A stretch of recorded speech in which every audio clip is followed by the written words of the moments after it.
Yo, what's good, kings and queens? It's your boy Dawn, and I'm back for another reaction video today. If you're new to the channel, please hit that subscribe button, hit that notification bell, and hit all so you know every time I post, you heard. If you're not new to the channel, you already know it's a dope. Go down below, hit that like button, put your social media, you already know. If you get pinned, you win, you heard. As y'all can tell by the title and thumbnail, today we're going to be reacting to the biggest Powerball winners and where they are today. If you've ever won a Powerball, put it in the chat below. If you know somebody that won, how much, I want to know, you heard. Talk to me. I don't play the lottery, but I feel like one day I should because, I mean, the odds are with me, right?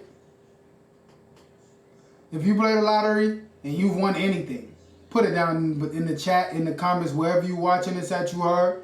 Other than that, let's see these winners, man. I know there's $1 billion winners, $1 million winners, everything.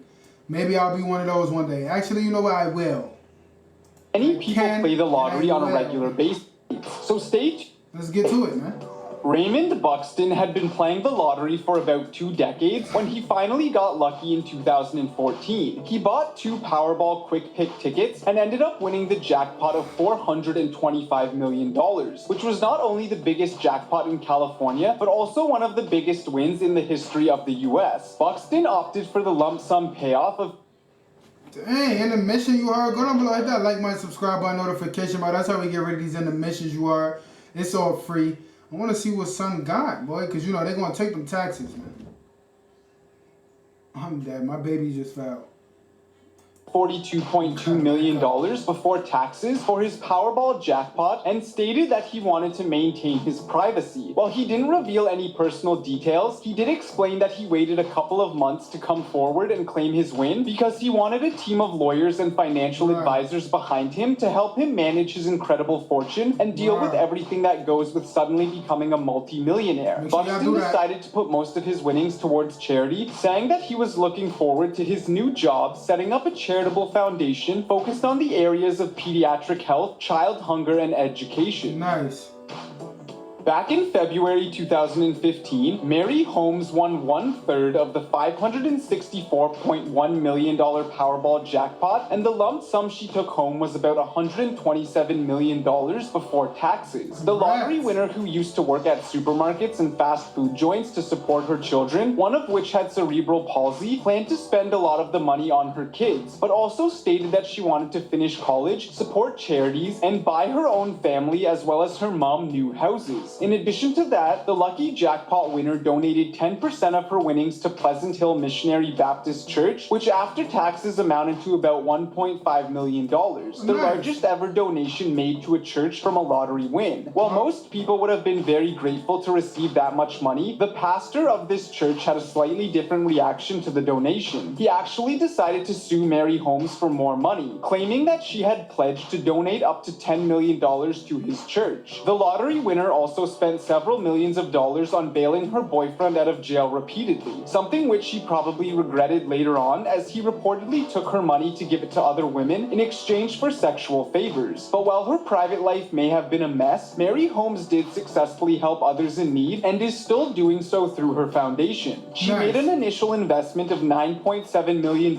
in the foundation, and much of this money has gone to help underprivileged children. Good job. After Cynthia P. Stafford's brother was killed by a drunk driver, she took in his 5 children and raised them as a single mother while helping out her father financially as well. As you can imagine, money was tight, so the family of 6 was living in a house of just 1,000 square feet and struggling to pay the bills. That's why Stafford started dreaming of winning the lottery, and not just any lottery either, but actually a $112 million jackpot. And in January of 2007, that is exactly what she did. The number 112 million had popped into her head 3 years earlier, and after that she had started focusing on winning that amount. According to Stafford, she actually wrote the number on a note and slept with it under her pillow, meditated on winning a $112 million jackpot, and also visualized how it would feel once she won. In an amazing and inexplicable stroke of luck, 3 years later, the single mother of 5 won a life-changing Powerball jackpot, which was the exact jackpot she had dreamed of winning for all those years. Stafford had had been buying tickets just a couple of times a month and always picked whichever numbers came into her head at the moment. She attributes her prize, which allowed her to not only solve her family's financial problems, but also start a film company to fulfill her dream, to the law of attraction as well as prayer. Word. In 2008, 19-year-old construction worker Jonathan Vargas became one of the youngest lottery winners ever when he won the $35.3 million Powerball jackpot. Being a loving son, the first thing he did was buy his mom a brand new house. However, he also showed that he was still a teenager when he decided to fulfill his dream and create his own wrestling TV show called Wrestlicious Takedown. The show featured scantily dressed women and sketch comedy, but apparently that wasn't enough to make it successful. The show was canceled after just one season and reportedly left Vargas bankrupt. Dang. Les Robbins was a high school teacher who cared very much about the kids he was teaching and often thought it was a shame that kids today usually don't grow up doing the kinds of activities he himself had enjoyed as a child, like going to camp, swimming, playing sports, or exploring the outdoors. So when he was lucky enough to win a $111 million Powerball jackpot, Robbins decided to use the money to create a camp of his own and bring some of the joys of his childhood to other children. Nice. The teacher founded Camp Winnegator on 226 acres that he bought with his lottery money. The camp operated for over a decade and gave parents the opportunity to send their children to camp at a low cost, so they could spend their summer in a place where they could horseback ride, craft, swim, and play on the lake. And this way, the kids also had a chance to disconnect from video games and cell phones and get in touch with nature and their real-life friends. Facts.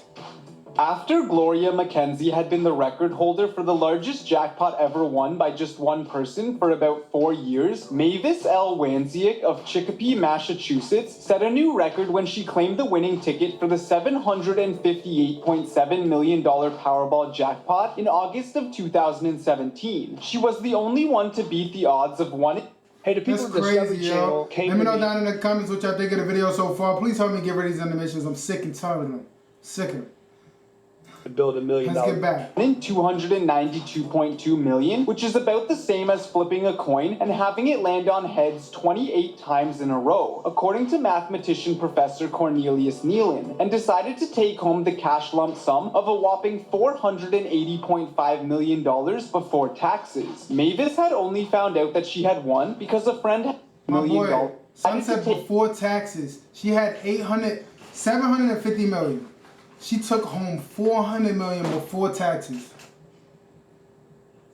Take home the cash lump sum of a whopping $480.5 million before taxes. Mavis had only found out that she had won because a friend had noted the winning numbers, and when she realized she had won, she was so shocked that she couldn't do anything, and the friend made her sign the ticket to ensure that it couldn't be stolen. The friend also made sure she got home safely, where Mavis spent the first night as a lottery jackpot winner hiding in her bed. Once she had wrapped her head around her new reality, she decided to call up her employer at Mercy Medical Center, where she had worked for 32 years, and quit her job as a nurse, retiring early, while the store where Mavis had bought the winning ticket, and which therefore earned the commission from the winning number, generously donated all the money they received to charity. Nice. David Lee Edwards was a convicted felon when he won $27 million in the Kentucky Powerball back in 2001, and he quickly went on an insane shopping spree, buying multiple cars, a house, a medieval armor and weapons collection, a private jet, racing horses that kept losing, and a Hummer golf cart for his daughter, among other things. Within 1 year, Edwards had spent roughly $12 million and contracted hepatitis from repeated drug abuse. By 2006, all of his lottery winnings were gone. His wife had left him because he was broke, and he was forced to sell all of his belongings. Edwards ended up living in a storage unit where he died alone, surrounded by his own feces, owing thousands of dollars just 12 years after winning $27 million in the Powerball. The world's largest jackpot in cash value and annuity was drawn on January 13, 2016, according to CNN Money, and there were 3 winning tickets for history's biggest prize of an amazing $1.586 billion in the Powerball lottery. The winners were John and Lisa Robinson in Tennessee, Maureen Smith and David Kalschmidt in Florida, and Marvin and May Acosta in California, who all had the option of receiving roughly $533 million before before taxes as an annuity, or $327.8 million as the lump sum payment, and all went for the ever-popular one-time payment. The Robinsons from Tennessee had bought their winning ticket as one of 4 they bought at a grocery store, and then opted for the lump sum, saying, "We're not guaranteed tomorrow." Right. Smith and Kaltschmidt from Florida told NBC that they were planning to get massages, upgrade their truck, and retire with their newfound wealth. Nice. While the Acostas remained anonymous for months after winning, and also took a full 6 months to claim their $327.8 million lump sum, they chose to do the smart thing and lawyer up, consult financial advisors, and generally wrap their heads around the incredible amount of money they had won before picking up the check. However, the couple eventually released a statement saying they were thankful for the rare gift that has been placed in our care. Word. When Paul and Sue Rosnow won a Powerball jackpot of $181.2 million from a drawing in 2008, they immediately knew exactly what they wanted to do with all the money. The Nice. couple had bought their winning ticket on the day of the 5th anniversary of their oldest granddaughter, Michaela's death from a rare and incurable disease. In Man, I fact, thought it was crab gonna say disease birthday. is so rare that only 1 out of about 100,000 newborns are affected, which means that it is too rare to receive the kind of funding that many more common diseases do. It is a Right. devastating degenerative illness that attacks the lining of the nerves and usually results in death within the first 2 years. But the Powerball winners decided to use their jackpot money to fight the disease that had killed their beloved granddaughter. Nice. Paul and Sue Rosnow founded the Legacy of Angels to not only increase awareness of crab disease as well as cystic fibrosis, another disease that was discovered in their family, but also to help fund promising research into treatment and possible cures. Nice. When Brad Duke won $220 million in 2005, he was already a successful businessman and director of Gold's Gyms in Idaho. After electing for the lump sum and paying the necessary taxes, Duke received $86 million, but decided to keep his job and work towards the slightly lofty goal of becoming a billionaire. Initially, Duke was planning to achieve billionaire status within 3 years, but his advisors steered him towards planning to reach his goal within 15 years instead. The 15 years are up this year, and even though Duke still hasn't achieved his goal, he has more than doubled his net worth since winning the lottery, and has stated that he is rather content with his current financial situation and is looking at achieving billionaire status as more of a lifelong journey these days. Okay. Thank you for checking this video out. So if y'all enjoyed this video you heard, let me know down in the comments what was your favorite part. Let me know if I should react to something similar or different you heard. Moral of the story is, man, keep playing the lottery if you want to win. When you win, spend it wisely, you heard, so you don't end up like son and be broke. Also, make sure y'all do some type of charitable donation, you heard. Don't keep it all to yourself. Just shot a video before this. About to go shoot another one right now. Must see y'all there, you heard. Peace. Love. Dog. See y'all. ONLILREACTS. Y'all already know what to do. You heard. Hit that subscribe button, notification bell. Thank y'all for popping out. Peace, love, dawn. You know the vibes.